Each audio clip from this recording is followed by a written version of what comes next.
Guys welcome back to Arpita की आसियान and जय जगन्नाथ। तो को मैंने बड़ एकादशी करती कमेंट सेक्शन में पक्का जनइबे। तो आज थिला बड़ एकादशी एटा होची लेट पोस्ट एंड झीर थिला एकादशी उपवास। तो आम जाइलु कालिया को देखिया पे एंड आम पहुँची जाइकिरी मंदिर पाखरे तापरे ठाकुर को दर्शन करने पूर्व झील जाइला कौन टे बेपार बाड़ी करने। तो से भितर पुओ टे मोर दिमाग खराब करथिला ता संगे टे एपट सेपट होइथिलु रथ पाखरे। तो मु तो उपवास वगैरह करेनी आउ झील काफी हद तक करे सब जिनस। तो से किଣା बिका कर सारा पर आम जा पहुँच जाइलु रथ पाखरे आउ सेठी दीप लगेइथिलु।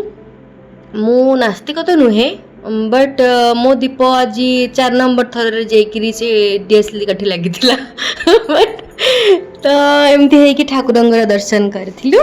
तापरे आमे मंदिर मध्ये जाइकिरी मंदिर बेढ़ा परिक्रमा करथिलु। आउ तो चलंतु आज हमर बड़ एकादशी केमती कोन कटिथिला आगु को आपण देखिबे। आउ आपण समस्त बड़ एकादशी कोन सब करथिले आउ मंदिर के बुली जाइथिले ना नहीं कालिया को दर्शन करथिले ना नहीं कमेंट सेक्शन में पक्का जणेबे।